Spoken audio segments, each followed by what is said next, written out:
Welcome to C news. వార్తల్లోని ముఖ్యాంశాలు. విద్యార్థుల్లో దాగి ఉన్న సృజనాత్మకతను వెలికి తీసేందుకు సైన్స్ ఫెయిర్లు ఉపయోగపడతాయన్న ఎమ్మెల్యే అజయ్ కుమార్.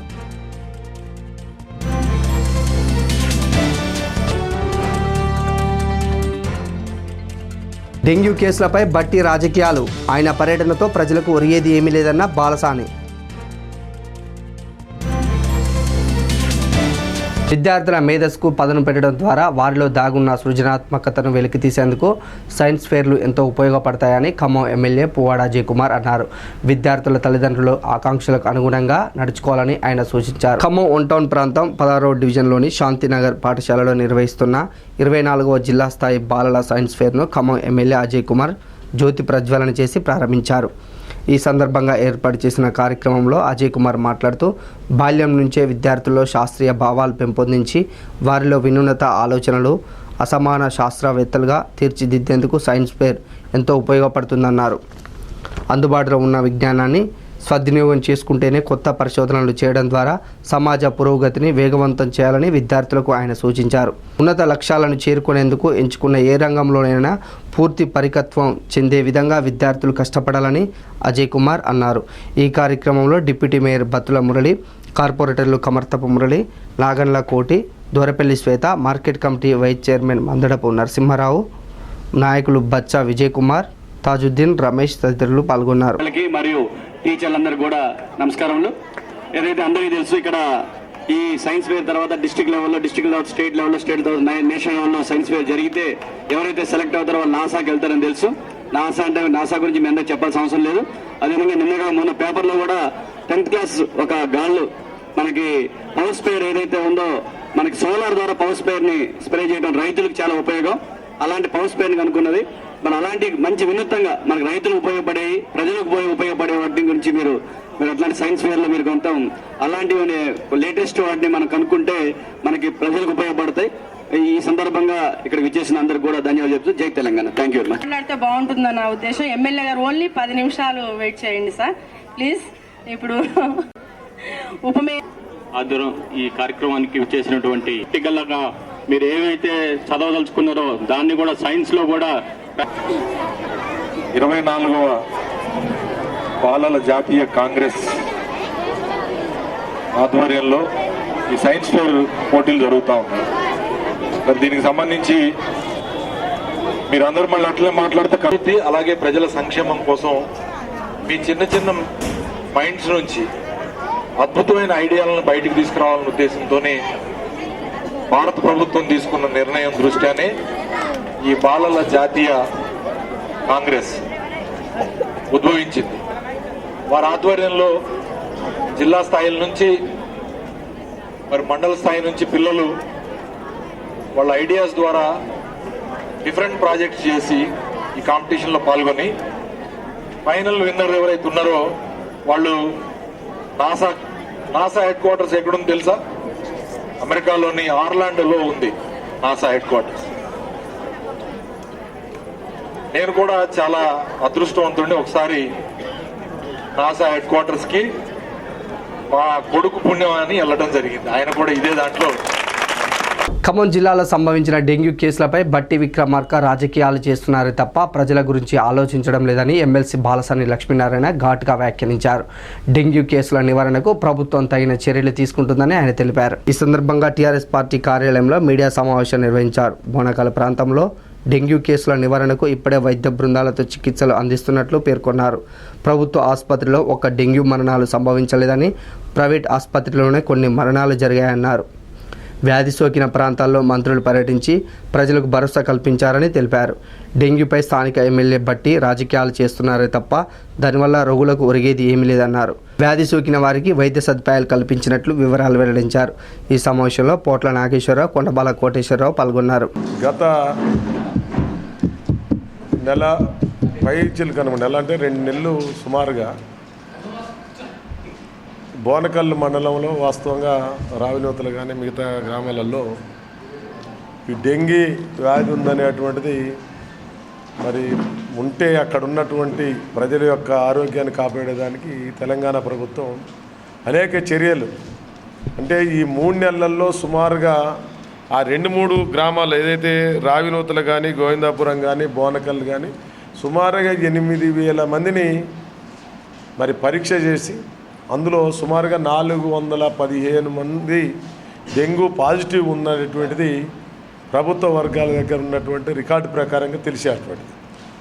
దీంట్లో చాలా పెద్ద ఎత్తున ప్రభుత్వ పరంగా కూడా అక్కడ ఉన్నటువంటి అంటే అక్కడ ప్రైమరీ హెల్త్ సెంటర్ అక్కడ ఉన్నది బోనకల్లో ఉన్నది పిహెచ్సి, అది ప్రాథమిక వైద్యశాలలో ఉన్నటువంటి వస్తువులకు తగ్గట్టు ఇక డాక్టర్స్ను కూడా ఎక్కువ మందిని పంపించి అక్కడ మనం ట్రీట్మెంట్ చేస్తాం. అయితే ఈ రోజు వరకు కూడా వాస్తవాలు చెప్తే ఈ రోజు వరకు కూడా మీరు కూడా గమనించాలి, ప్రభుత్వ హాస్పిటల్లో ట్రీట్మెంట్ చేసుకున్నటువంటి టెస్ట్ చేసిన 8,000 మందిలో కానీ డెంగ్యూ పాజిటివ్ ఉన్నటువంటి 415 మందిలో కానీ ఒక్క మనిషి కూడా చనిపోరు. డెంగ్యూతోనే పాజిటివ్ ఉండి చనిపోయినటువంటి వాళ్ళు ఉన్నారు, కానీ ప్రభుత్వ హాస్పిటల్లో ట్రీట్మెంట్ తీసుకున్న వాళ్ళు ఎవరు కూడా చనిపోలేదు అక్కడ. సరే అన్న ఒక 20-22 మరణాలు వస్తే అందులో కొన్ని 50%, 20%, 30% ఈ డెంగ్యూ పాజిటివ్ ఉన్నటువంటిది కూడా అక్కడ మరి ఉన్నటువంటి పరిస్థితి. దానికి తగ్గట్టు ప్రభుత్వం కూడా పెద్ద ఎత్తున అక్కడ డాక్టర్లు కూడా సుమారుగా 18 మంది డాక్టర్లు, ఒక 8 మంది నర్సులు, ఒక 30 మంది పారామెడికల్ సిబ్బంది వీళ్ళందరినీ పెట్టి అక్కడ ఈ ప్లేటెడ్ కౌంట్స్కి సంబంధించినటువంటి కూడా 5 లక్షల రూపాయలు ఒక్కొక్క కౌంట్ మిషన్ ఉంటే 3 మిషన్లని ప్రభుత్వం ఇంతకుముందు ప్రైవేటు రెంట్కు తీసుకొచ్చారు. ఇప్పుడు కొత్తగా 3 మిషన్లు కూడా 3 గ్రామాలలో కూడా పెట్టి ప్రభుత్వం తీసుకొని ఎప్పటికప్పుడు చర్యలు తీసుకోవడం జరుగుతూ ఉంది. ఇన్ని జరుగుతూ ఉంటే అక్కడ స్థానిక శాసనసభ్యుడు ఈ యొక్క ఏదైతే డెంగ్యూ వ్యాధిన పడ్డటువంటి జ్వరపీడితాలను కూడా రాజకీయం చేయాలని శవాల మీద పేలాలు ఏలుకున్నాను అంటాం. ఆ విధంగా ఇలా బట్టి గారిది వర్కింగ్ ప్రెసిడెంట్ ఏముందంటే ఆయన స్థానిక శాసనసభ్యుడు. ఇది వర్షాలలో కానీ అక్కడ ఉన్నటువంటి వాతావరణంలో పొల్యూషన్ కానీ లేకపోతే వాటర్లో పొల్యూషన్ కానీ నీటి వల్ల కానీ ఏదో రకాల కొన్ని గ్రామాలలో వస్తూ ఉంటుంది, సీజనల్ వ్యాధులలో వస్తూ ఉంటుంది. దీన్ని అతను ఎమ్మెల్యేగా ఉన్నటువంటి వ్యక్తి, అతనంతకుముందు గవర్నమెంట్లో ఉన్నటువంటి వ్యక్తి అక్కడ చూడాల్సింది పోయి హాస్పిటల్ని ఇంకా స్థాయి పెంచి ఇంకా కార్యక్రమాలు చేయాల్సింది పోయి వారానికి ఒకసారి రావటం, గ్రామాలలో తిరిగి ఎంతసేపు రాజకీయం మాట్లాడుతున్నాను ఆయన. వీళ్ళ ఆరోగ్యం బాగుపడాలని చెప్పటాలే. అమ్మ ఫౌండేషన్ ఎక్కడదండి, ఎవరిదండి అమ్మ ఫౌండేషన్? ఆయన భార్యది. ఇన్ని రోజులు 3 నెలల నుంచి అక్కడ వ్యాధుల బారి పెడితే అమ్మ ఫౌండేషన్ అక్కడ ఏం చేసిందండి? ఇప్పుడు ఇవ్వాలని నన్ను చెప్తాడు అమ్మ ఫౌండేషన్ వీరికి కావలసిన సౌకర్యాలని చెప్తా. అమ్మ ఫౌండేషన్కి ఏమైనా హాస్పిటల్ ఉందా? ఏంటి ఆ సంస్థ? మరి ఇన్ని రోజులు ఎక్కడికి పోయిందంటా ఉన్నా. ప్రభుత్వం ఇంతమంది డాక్టర్స్ని పెట్టి ఇంత పెద్ద ఎత్తున కార్యక్రమాలు తీసుకుంటా ఉంటే ఇంకా రాజకీయం చేసి దాని ద్వారా మనం లబ్ధి పొందాలని కోరుకుంటే ఇది దురదృష్టం. ఎందుకంటే ఇది దాన్ని ఏదో డెంగ్యూ వ్యాధి పడటం వల్ల కానీ అక్కడ ప్రజలకు ప్రాణహాని జరగడం అది మేము తీవ్రంగా ఖండిస్తున్న. ప్రభుత్వం ఇంకా చర్యలు తీసుకుంటే అధికారులు కూడా ఇంకా పనిచేయాల్సినటువంటి అవసరం ఉన్నది. దానికి కావాల్సినటువంటి ఏర్పాట్లు కూడా ప్రభుత్వం చేసింది. మొన్న మరి దానికి సంబంధించినటువంటి లక్ష్మారెడ్డి గారు మంత్రి గారు వైద్యశాఖ మంత్రి వచ్చారు. తుమ్మల ఈశ్వర్ వార్తలు వచ్చిన విరామం. నా పేరు రామరామ అండి, ఖమ్మం మాది. నాకు పోయిన సంవత్సరం కిడ్నీలు ఖరాబ్ అయినాయి అని అన్నారు. అక్కడ కిడ్నీ అసలు తీసేయాలన్నారు, కిడ్నీ రాళ్ళు ఉన్నాయన్నారు. అక్కడనే అంబులెన్స్ తీసుకొచ్చారు విజయవాడకి. చరిత్రశ్రీ హాస్పిటల్లో మంచి ట్రీట్మెంట్ ఉందని చెప్పారు. ఇక్కడికి వచ్చాము. నాకు 10 రోజుల్లో విజయ్ కుమార్ డాక్టర్ గారు మంచి శుభ్రంగా నన్ను మనిషిని చేసి పంపించారు. డాక్టర్ గారికి పొద్దున్న లేసి నమస్కారం తీసుకుంటున్నానండి. సంప్రదించండి Charitrasri hospitals, Prakasam road, Pushpa hotel centre, Vijayawada. తిరిగి వార్తల్లోకి స్వాగతం. ఖమ్మం జిల్లాలో డెంగ్యూతో మృతి చెందిన వారికి న్యాయం చేసి రోగాలను నిర్మూలించాలని కోరుతూ ఏఏవైఎఫ్ ఆధ్వర్యంలో కలెక్టరేట్ ఎదుట ఆందోళన జరిగింది. డెంగ్యూ మరణాలపై ప్రభుత్వం తప్పుడు లెక్కలు చెబుతుందని, వెంటనే పూర్తిస్థాయి విచారణ చేపట్టాలని వారు డిమాండ్ చేశారు. స్థానిక పెవిలియన్ గ్రౌండ్ నుంచి భారీ ర్యాలీ మధ్య కలెక్టరేట్కు చేరుకున్నారు. జిల్లాలో విజృంభిస్తున్న విష జ్వరాలను అరికట్టడంలో ప్రభుత్వం విఫలమైందన్నారు. ఒక దశలో కలెక్టరేట్ లోనికి చొచ్చుకెళ్లే ప్రయత్నం చేశారు. దీంతో పోలీసులు వారిని అడ్డుకున్నారు. అనంతరం ధర్నా చౌక్ వద్ద తమ నిరసనను తెలిపారు. డెంగ్యూ వ్యాధితో 24 మంది చనిపోతే ప్రభుత్వం తప్పుడు లెక్కలు చూపి బాధిత కుటుంబాలకు అన్యాయం చేస్తుందన్నారు. వెంటనే రోగాలను అరికట్టి వ్యాధి సోకిన వారికి పూర్తి స్థాయిలో వైద్యం అందించాలని డిమాండ్ చేశారు.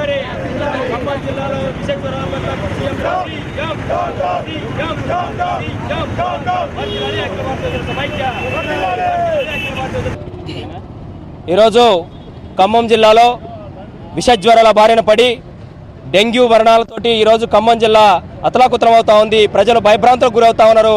అయినా రాష్ట్ర ప్రభుత్వానికి చీమ కొట్టినట్టయినా లేదు. ఈరోజు ఖమ్మం జిల్లా కలెక్టరేట్ ముందు అఖిల భారత యువజన సమైక్య ఏఐవైఎఫ్ ఆధ్వర్యంలో ధర్నా కార్యక్రమం నిర్వహిస్తూ ఉన్నాం. ఖచ్చితంగా ధర్నా డిమాండ్స్ ఏంటంటే ఈ రాష్ట్ర ప్రభుత్వం నిర్లక్ష్య ధోరణితో పాలన కొనసాగిస్తూ ఉంది, నిర్లక్ష్యపు ధోరణితోటి పాలన సాగిస్తూ ఉంది. ఈ రాష్ట్ర ప్రభుత్వం నిర్లక్ష్యాన్ని వేడనాడాలి. ఈ ప్రజల ప్రాణాలు గాల్లో కలిసిపోతూ ఉన్నాయి. జ్వరాల బారిన పడి చనిపోతున్నటువంటి వాళ్ళకి కనీస సౌకర్యాలు అందించలేనటువంటి గవర్నమెంట్ హాస్పిటల్స్ని ఖచ్చితంగా తక్షణమే పునరుద్ధరించాలి. గవర్నమెంట్ హాస్పిటల్లో అత్యవసర సేవలు అందించాలి. ఖమ్మం ప్రభుత్వ ప్రధాన ఆసుపత్రిని సూపర్ స్పెషాలిటీ ఆసుపత్రిగా అత్యవసర సేవలు అందించే దానికోసం వెంటనే ప్రభుత్వం ప్రకటించాలి. ఖమ్మం జిల్లాని హెల్త్ ఎమర్జెన్సీగా ప్రకటించాలని అఖిల భారత యువజన సమైక్య డిమాండ్ చేస్తూ ఉంది. ఈరోజు రాష్ట్రంలో మంత్రులు వచ్చి చూస్తూ ఉన్నారు, మంత్రులు పరామర్శ చేస్తూ ఉన్నారు. చేసి ఇద్దరు చనిపోయారు అని చెప్పి ఈరోజు ఏదో మోసపూరిత మాటలతోటి డొల్లించుకుంటూ వెళ్ళిపోతా ఉన్నారు తప్ప నిజ నిర్ధారణతోటి ఎంక్వైరీ చేసి ప్రభుత్వ లెక్కల ప్రకారం ఈరోజు 22 మంది ఖమ్మం జిల్లాలో చనిపోయారు. అనధికారికంగా 50 మంది పైనే చనిపోయారు. అయినా కానీ చనిపోలేదని చెప్పి మంత్రులు చెప్తా ఉన్నారు. మంత్రి లక్ష్మారెడ్డిని ఇమీడియట్లీ బర్తరఫ్ చేయాలి.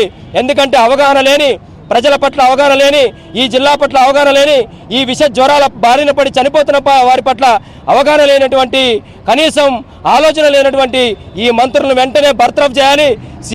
నాగరిక సమాజంలో ఇంకా దోమకాటుకు కూడా విష జ్వరాల బారిన పడి మరణించే పరిస్థితులు ఈ సమాజంలో కానవస్తూ ఉన్నాయి.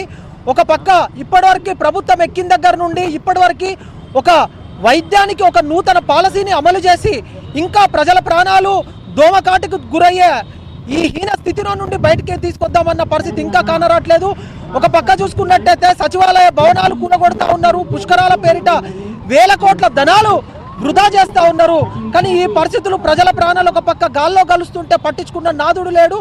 ఎవరైతే ప్రభుత్వంలో ఉన్న పెద్దలు ప్రజల ప్రాణాలను పట్టించుకొని చేయాల్సిన వాళ్ళేమో ఏసీ గదులల్లో వేలాది రూపాయలు, లక్షలాది రూపాయలు జీతాలు తీసుకుంటూ అక్కడ ఉంటే ప్రజలుగా ఉన్నటువంటి ప్రజల సంఘాలుగా ఉన్నటువంటి ఉద్యమిస్తూ ఉన్నారు. ఇప్పటికైనా కానీ రాష్ట్ర ప్రభుత్వం కళ్ళు తెరవాలి. ఎవరైతే మంత్రులు ఉన్నారో వాళ్ళే దొంగ అన్న చందంగా ఉరుకుతూ ఉన్నారు. చేయాల్సిన బాధ్యత అన్న మంత్రులు ఇప్పటికీ కళ్ళు తెరవకుండా ఉన్నారు. కానీ దీని మీద అఖిల భారత యువజన సమైక్య రానున్న కాలంలో తీవ్రమైన ఉద్యమాలు చేస్తుందని ఈ సందర్భంగా డిమాండ్ చేస్తూ ఉన్నాం. గ్రామ దేవతల చల్లని దీవెనతో ప్రజలందరూ సుఖ సంతోషాలతో అష్టారోగ్యాలతో వెల్లివిరియాలని ఖమ్మం ఎమ్మెల్యే పువ్వాడ జయకుమార్ ఆకాంక్షించారు. దానవాయగూడెంలో నూతనంగా నిర్మిస్తున్న ముత్యాలమ్మ తల్లి ఆలయానికి ఆయన భూమి పూజ చేశారు. ఖమ్మం నగరంలోని 48వ డివిజన్ పరిధిలోని దానవాయగూడెం రోడ్ గణేష్ నగర్లో నూతనంగా నిర్మిస్తున్న ముత్యాలమ్మ తల్లి ఆలయానికి ఖమ్మం ఎమ్మెల్యే అజయ్ కుమార్ శంకుస్థాపన చేశారు.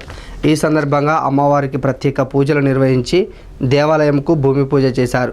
కార్తీక మాసం పురస్కరించుకొని ఆలయ నిర్మాణ కమిటీ ఆధ్వర్యంలో భక్తులు సామూహిక వ్రతాలు చేశారు.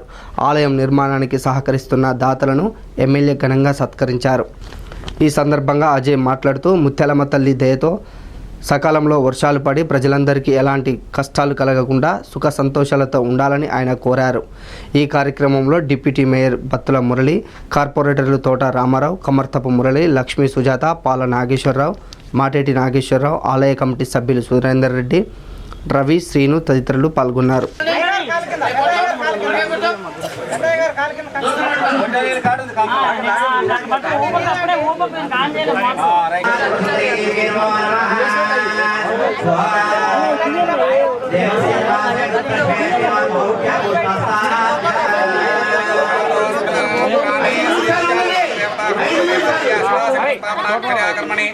బ్రాహ్మణ దేవతా సమస్త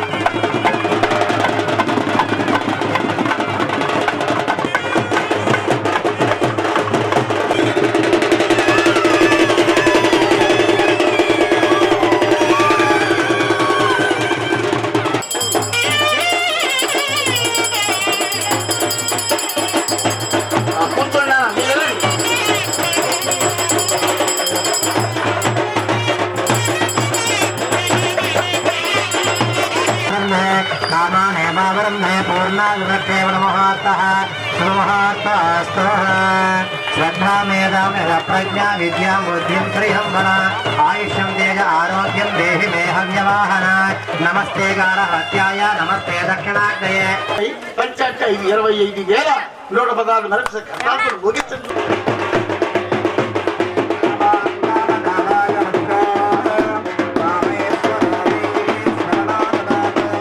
స్వాగతం సుస్వాగతం. ముత్యాలమ్మ తల్లి దేవాలయ శంకుస్థాపన సందర్భంగా విచ్చేసి వారి యొక్క పవిత్రమైనటువంటి హస్తాలతో నారికళ విచ్ఛేదనం చేస్తున్నటువంటి వారికి వారి కుటుంబానికి కూడా ఆ ముత్యాలమ్మ తల్లి ఆయువు ఆరోగ్యం ఐశ్వర్యం ఇవ్వాలని పుష్పాలు తీసుకోండి. దాని మీద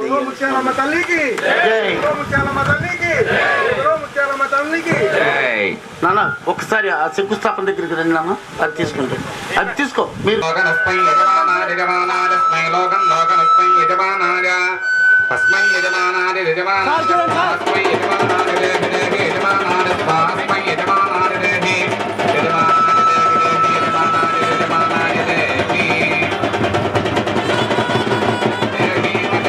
తల్లి దేవాలయం నిర్మాణం సాఫీగా సాగాలని చెప్పి ఈ దేవాలయానికి మంచి భవిష్యత్తు రాబోయే రోజుల్లో ఉండాలని చెప్పి కూడా మనస్ఫూర్తిగా కోరుకుంటా ఉన్నా. ఈ ప్రాంత ప్రజలందరూ కూడా ఈ దేవాలయం ద్వారా ముత్యాలమ్మ వారి దగ్గర మొక్కులు మొక్కునేది లేదా మొక్కులు తీర్చుకునేదానికి కూడా మంచి అవకాశం కలుగుద్ది. అద్భుతమైన ఈ దేవాలయం రావాలని చెప్పి కూడా భగవంతుని మనస్ఫూర్తిగా కోరుకుంటూ మీ అందరికి కూడా మంచి జరగాలని చెప్పి కూడా మనస్ఫూర్తిగా కోరుకుంటా ఉన్నా.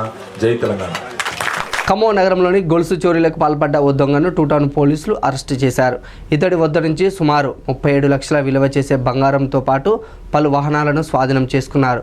చోరీలకు పాల్పడ్డ ఇద్దరిలో ఒకరు రోడ్డు ప్రమాదంలో చనిపోగా మరొకరిని అరెస్టు చేసినట్టు పోలీసులు వెల్లడించారు. మహబూబాబాద్ జిల్లా బాలాజీ తండాకు చెందిన వీరు నాయక్ నగరంలో పలు చోరీలకు పాల్పడ్డట్లు డీఎస్పీ తెలిపారు. చోరీలో దొంగలించిన సొత్తు 67 తులాల బంగారం, ఇంకా ఇన్నోవా కారు, 2 బైకులు, మొత్తం విలువ సుమారు 37 లక్షల వరకు ఉంటుందన్నారు. డ్రైవర్గా పనిచేసిన వీరు నాయక్ జల్సాలకు అలవాటు పడి ఈ చోరీలకు పాల్పడ్డట్లు తెలిపారు. పోలీసులు నిఘా పెట్టి దొంగను అదుపులోకి తీసుకున్నట్లు తెలిపారు. ఈ సందర్భంగా టూటౌన్ పోలీస్ స్టేషన్లో డీఎస్పీ సురేష్ కుమార్ వివరాలను వెల్లడించారు. దొంగను పట్టుకున్న పోలీసులను డీఎస్పీ నగదు బహుమతులను అందించారు. ఈ సమావేశంలో సిఐ రాజిరెడ్డి, ఎస్ఐలు, పలువురు సిబ్బంది పాల్గొన్నారు. గత నెల 5వ తారీఖున టూటౌన్ పోలీస్ స్టేషన్ పరిధిలోని రాపర్తి నగర్లో ఒక రాబరీ అటెంప్ట్ అయింది. ఒక 4 వ్యక్తులు రాపర్తి నగర్లో నాగేశ్వరరావు, వేముల నాగేశ్వరరావు అనబడే వ్యక్తి ఇంట్లోకి నైట్ 8:30 ఆ టైంలో వెళ్ళి ఒక తుపాకీ చూయించి వాళ్ళు చెప్పిన వెర్షన్ ప్రకారం ఒక తుపాకీ, తర్వాత వేట కొడవలు తీసుకొని ఒక 4 వ్యక్తులు ఆయన ఇంట్లో దొరబడి ఆయన బెదిరించి ఆయన ఇంట్లో ఉన్న డబ్బులు బంగారం తీసుకెళ్ళడానికి ప్రయత్నిస్తే వాళ్ళ ఆవిడ చాకచక్యంగా వ్యవహరించి బయటకు వచ్చి తలుపేసుకుంటుంది. తలుపేసుకునేసరికి వీళ్ళందరూ కూడా వెంటిలేటర్లోంచి దూకి పారిపోయినారు. ఈ 4 కూడా అడ్డుకోబోయిన ఒక వ్యక్తిని కూడా గాయపరిచి వెళ్ళిపోవడం జరిగింది. సో ఆ కేసులో టూటౌన్ సిఐ రాజిరెడ్డి గారు అండ్ ఎస్ఐస్ స్టాఫ్ అందరూ కూడా మేము ఎవరినైతే అనుమానిస్తున్నామో వాళ్ళందరి యొక్క ఆచూకీ, వాళ్ళ యొక్క వివరాల కోసం మేము నిఘా పెట్టగా మాకు బోక్యా వీరు నాయక్ అనేటువంటి ఇతను దొరికినాడు. ఇతని వయసు 26 సంవత్సరాలు. ఇతనిది బాలాజీ తండా, గార్ల మండలం, మహబూబాద్ జిల్లాలోని బాలాజీ తండా అనే గ్రామానికి చెందిన వ్యక్తి. ఇతను బేసిక్గా కార్ డ్రైవర్, వీడియోస్ కాలనీలో ఒక కార్ డ్రైవర్గా చేసేవాడు. సో తర్వాత ఉద్యోగం బంద్ చేసి స్నాచింగ్స్ ఏదో బాగుంటుందని చెప్పేసి మొదలుపెట్టినాడు. స్నాచింగ్స్ చేస్తూ అదే క్రమంలో జూబ్లీ క్లబ్ ఆపోజిట్లో ఒక ఇన్నోవా కారు, ఆ ఇన్నోవా కారు ఓనరు ఇంజన్ ఆన్లో ఉంచి ఏదో పని కోసం దిగగా ఒక 2 నిమిషాల వ్యవధిలోనే ఆ ఇన్నోవా కార్ తీసుకొని పారిపోయి ఆ కార్ను ఇంట్లో ఉంచుకొని ఇంట్లోనే టార్పాలను కప్పి ఉంచి అప్పుడప్పుడు ఆ కార్ తీసుకొని ఖమ్మం వచ్చి తను పనిచేసిన వీడియోస్ కాలనీలోనే దాదాపుగా 15 స్నాచింగులు, మొత్తం 68 తులాల బంగారాన్ని దొంగిలించాడు. అన్నీ కలిపి 16 స్నాచింగులు వచ్చినాయి మాకు ఇతను చెప్పిన వెర్షన్ ప్రకారం. అంతేకాకుండా ఒక ఇన్నోవా కారు, ఒక 2 మోటార్ బైకులు, మొత్తం 19 అఫెన్సులు చేసినాడు. ఇతనితో పాటుగా ఒక కో అఫెండరు మాలోత్ సురేష్ అనే అతను కూడా కార్ డ్రైవరు, ఇతనికి బంధువు. వీళ్ళిద్దరు కలిసి కూడా దొంగతనాలు చేసేవారు. అయితే వార్తలు ముగించే ముందు హెడ్లైన్స్ మరోసారి. విద్యార్థుల్లో దాగి ఉన్న సృజనాత్మకతను వెలికి తీసేందుకు సైన్స్ ఫెయిర్లు ఉపయోగపడతాయన్న ఎమ్మెల్యే అజయ్ కుమార్.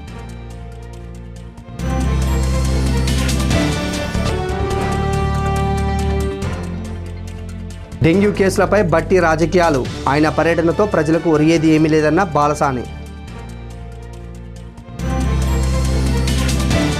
ఈ వార్తలు ఇంతటితో సమాప్తం. తిరిగి ప్రసారమయ్యే సినీస్లో మళ్ళీ కలుసుకుందాం. అంతవరకు సెలవు. నమస్కారం.